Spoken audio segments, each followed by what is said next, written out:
Welcome back to Leveraging Leadership, where we unpack the art of business leadership. I'm your host, Emily Sander, Chief of Staff turned Executive Leadership Coach.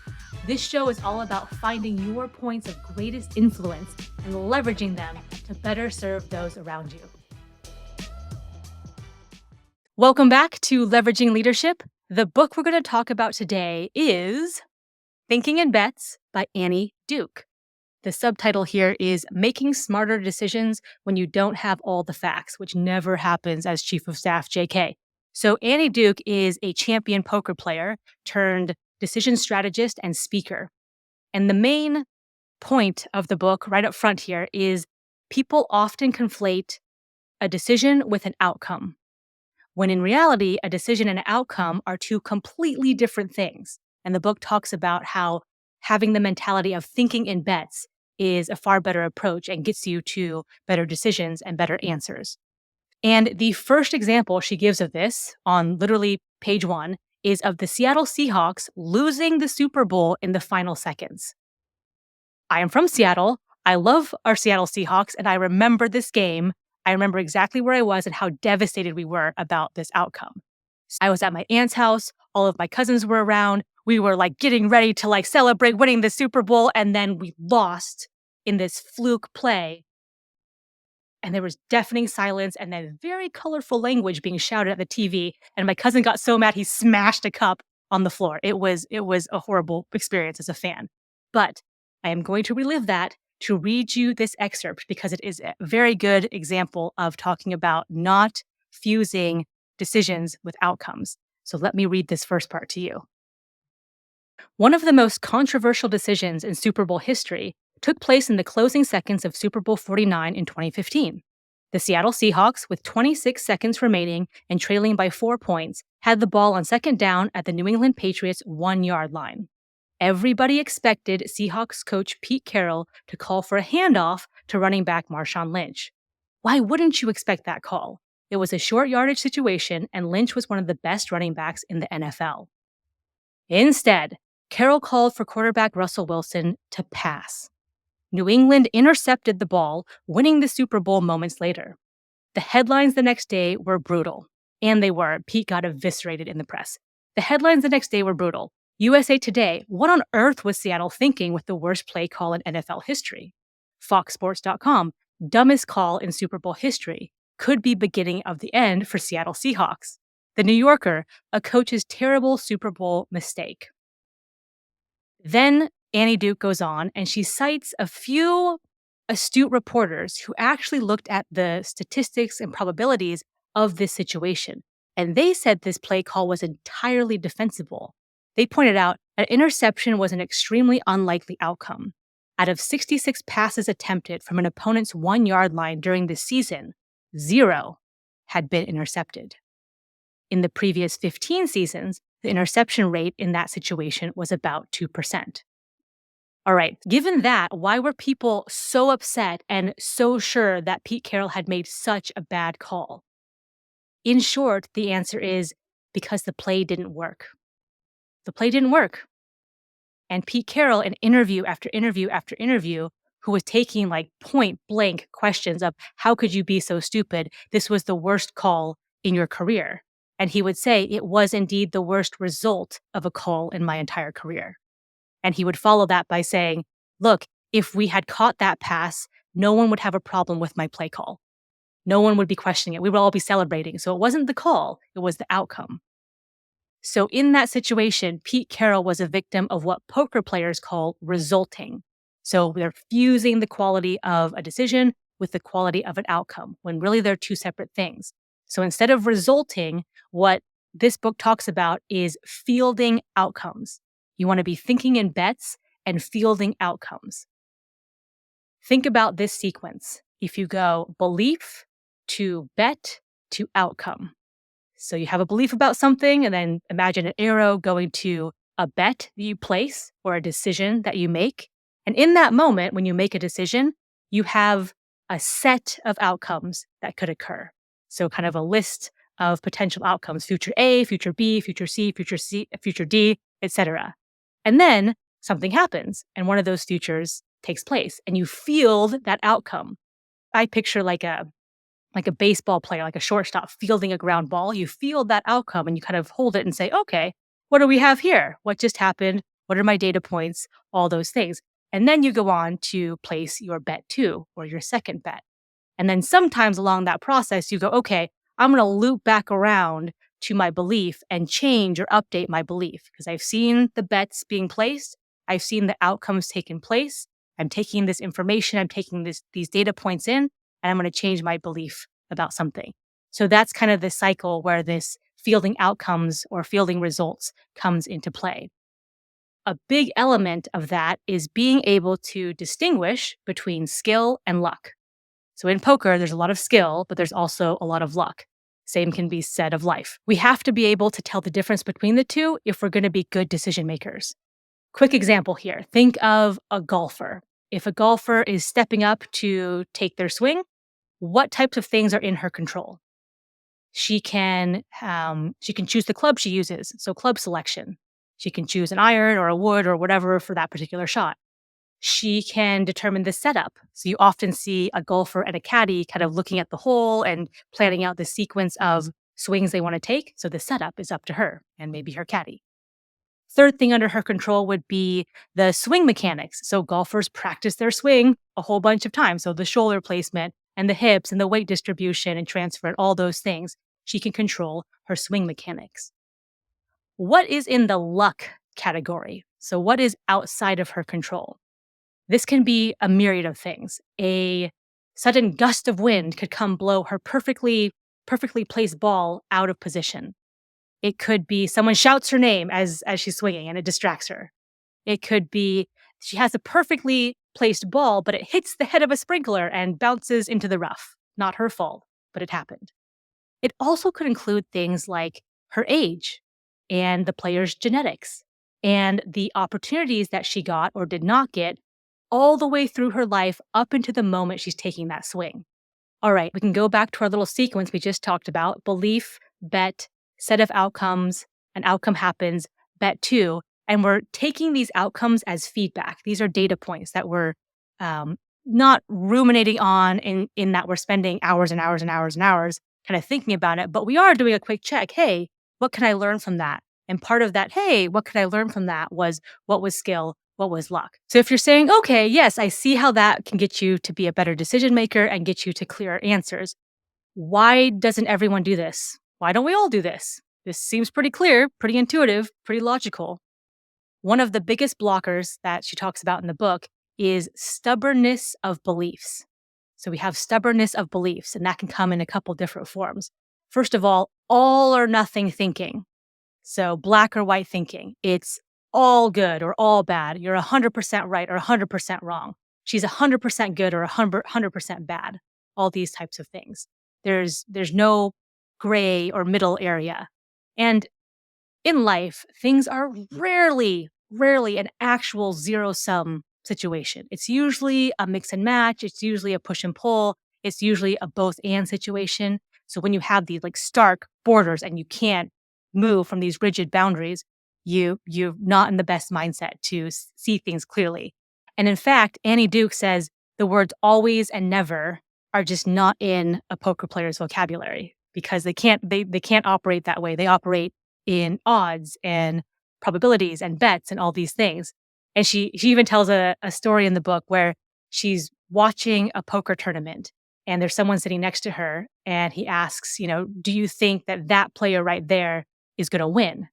And she does a quick assessment and says, okay, from the cards I've seen and from the style of play that I've seen these players play with, I'm going to give him a 24% chance of winning and a 76% chance of losing.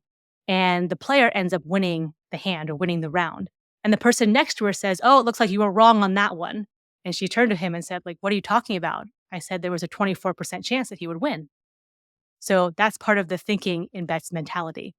All right. A big piece of stubbornness of beliefs is our self-narrative. We, as humans, tell stories every day, all day long. We just tell stories. We tell stories about ourselves. We tell stories about other people. We tell stories about what the group should be doing. We construct these narratives, and sometimes they get so built up around us. It's almost like we're we're blocking ourselves in like in ice, and we can't move. And anything that comes at us, we can't react to in a nimble, agile way. We just have to take it, and it shatters our kind of self-belief. And I'll read you a quick excerpt here. So she says, once dug in, quote, being wrong, unquote, doesn't fit the narrative. If we think of beliefs as only 100% right or 100% wrong, and then confront new information, we only have two options. A, shift our opinion of ourselves from 100% right to 100% wrong, or B, discredit the new information. She goes on to say here, information that disagrees with us is an assault on our self-narrative. Information that agrees with us, we embrace effortlessly. And I've certainly experienced that personally myself. I have seen that over and over again with other people where I'm like, look, I'm trying to talk to you right now. I'm trying to have a conversation and a dialogue, and you are got your heels dug in. You're so entrenched and so immovable. It's like, this is kind of pointless because you have walls built up. So being willing and being able to deconstruct some of our self-narrative and some of our self-talk where it's not helpful to take in new information is a big piece of thinking in bets and becoming a better decision maker. Now, is this much easier said than done? Yes, yes, indeed. And she even talks about that, saying, look, it's like ripping the fabric of your reality apart. And she gives the analogy of The Matrix, of the movie The Matrix, where Morpheus is offering Neo the two pills, the red pill and the blue pill. And there's a cool little excerpt about this scene. So Morpheus says to Neo, you take the blue pill and the story ends, and you wake up in your bed and you believe whatever you want to believe. You take the red pill, you stay in Wonderland, and I show you how deep the rabbit hole goes. And as Neo reaches towards the red pill, Morpheus reminds him, remember, all I'm offering is the truth, nothing more. And of course, Neo chooses the red pill, and his reality gets torn apart, and he's pummeled with these devastating truths that humans are these energy sources that machines are harvesting, and all this stuff that happens in the Matrix. So it's not as easy as it sounds, but it is worthwhile if you are seeking the truth, and if you want to go after what is true, what is clear, what helps you and your team around you, then you might want to have a think about taking a look at your self-narrative and your biases that you have built up around you. All right, another element of thinking in bets is the type of questions we ask ourselves. So when we're in the entrenched mode and we're in the matrix, we're in that block of ice, immovable, and someone comes with a decision, we have a certain set of questions or narrative that runs through our mind. If we are in the nimble, accurate, clear thinking in bets mindset, we have a different set of questions that runs through our mind. Here are some examples of those types of questions. How do I know this? Where did I get this information? What is the quality of my source? Is my information up to date? What other things like this have I been confident about that turned out not to be true? What are some other plausible explanations? What do they know that I don't? What is their level of expertise in this area? What is mine? What am I missing? So if you hear the list of questions there, they sound like very reasonable, very good questions to ask. But so often we don't ask those questions. And so I think for me, thinking in bets is like, all right, let me go through this process and let me build that into my default process, because that gets me to much better answers for me and my team and my company. Okay, so where are we here? We've talked about the difference between decisions and outcomes, the difference between skill and luck. We have moved ourselves away from a self-serving bias to something more objective, something more clear and helpful. The reason I picked this book is because as business leaders, we often have to make decisions with incomplete information.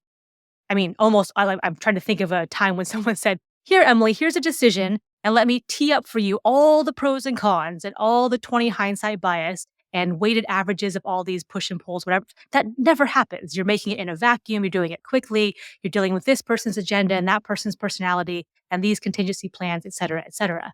But even in that environment, we need to become the best decision makers we can. It's part of our job.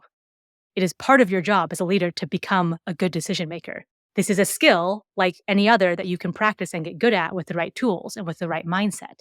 But I often say leaders are paid to make a few high quality decisions every day. So being able to incorporate some of these tools and mindset, I think is very worthwhile. I also think it adds a layer of accountability into this because if you're not thinking in bets, you get scenarios like this. You get scenarios where, oh, a bad outcome happened. Well, it's not my fault. That was bad luck. I have no responsibility for that. It's her fault. It's that fault. This thing happened. We couldn't have seen that. And you don't look at what you can look at to do differently next time. And that's not an ideal situation. Conversely, you get situations where people go, it's a great outcome. Oh my gosh, I was the genius who made that call. That was a tough call, but I had to do it. I know it was so risky, but someone had to step up and that was me. I'm amazing. So we get these like different distorted pictures of outcomes in ourselves wrapped up in that. Accountability is, all right, an outcome occurred. Let me feel that outcome. Take a look. Maybe I did do something good. It was my skill. It was under my control. It was a tough decision or something that I had to struggle with, but I made the right decision. And then these other things fell in place. So a layer of accountability is built in there. The other thing it does, which Annie Duke talks about in her book, is it makes us more compassionate to ourselves and to other people when we make decisions that might not go the way we wanted to, or we certainly didn't intend that to happen at the time. We're more compassionate about that to ourselves. And certainly when we see, from afar, right, we see, oh my God, like, how could he be so stupid? Like, if I was there, I would have clearly made a different decision. Would you? Maybe, maybe not. Are you seeing the full picture from a distance through the grapevine? Probably not. So we become more compassionate towards others as well, which I think is important. The number one takeaway I will give you. So I read this book several years ago, and I've used this question for myself and for colleagues and clients and people around me is this. When you are debriefing on a decision that's been made, ask yourself, did I make the best decision with all the information I had at the time? I'll say that again. Did I make the best decision with all the information I had at the time? So you don't have 2020 hindsight. You don't have, okay, a week later, I would figure out this, or a month later, this would come into play. At the moment, did you make the best decision you could? So you are evaluating the quality of your decision at the time. Now, if it was the best thing you could have gotten to in that moment, then give yourself a pat on the back. And literally, if you did the best you could, there is nothing more you could ask of yourself. There is no reason to rake yourself across the coals or berate yourself. That doesn't do any good. Evaluate the quality of the decision in the moment and go through that exercise. But if a series of events happen where it's like, oh my goodness, I didn't mean for this to happen. I didn't want this to happen, but yet it did. Just see that for what it is. Now, sometimes I ask people this question and they kind of smile or dance around in their chair and they basically say, okay, Emily, even in the moment, I kind of knew that wasn't the best call. So I wanted that outcome to happen so badly, I tried to force it, or I wanted it to happen so quickly that I tried to force that timeline and it wasn't ready. So in those situations, it's the same process. Go through and say, all right, well, what was under my control? Okay, I definitely could have done that differently. And maybe it's taking a look at the type of situation or the type of decision it was. All right, what am I learning about that type of situation? And then you take those lessons and you take those learnings and you apply them to the next time you have to make a decision. And if you do that, you've just gotten better. You've just grown as a professional and grown as a person, and you have become a better decision maker. That would be the biggest takeaway for you. Asking yourself, did I make the best decision I could with all the information I had at the time? All right, if you are sitting there going, Emily, I'm still ruminating over this decision. I can't get over it. I'm hamster wheeling on this thing. And you want someone to talk to about it from outside objective opinion. Or you have an upcoming decision and you're like, all right, I like this thinking in bets thing. I definitely feel like I'm being pulled toward my blind spots, my biases, my self-narrative. I want to make sure I'm clear of that when I make this decision. I would be happy to support you in a free 30-minute clarity call. The link for that is in the show notes as always. Oh, if you are like, Emily, I love thinking in bets, but my team is so far away from that right now. How can we introduce this to them and get them on the path toward being good decision makers, having compassion for others, seeing things for what they are? I would be more than happy to talk to you about that as well. Otherwise, I hope that you are making great decisions. I hope that you are clearly fielding outcomes and making the next bet, placing the next bet, or making the next decision for you and the team. Oh, and I hope that you also decide to check in next week for another episode of Leveraging Leadership. If you enjoyed today's episode, please like, share, and subscribe wherever you get your podcasts.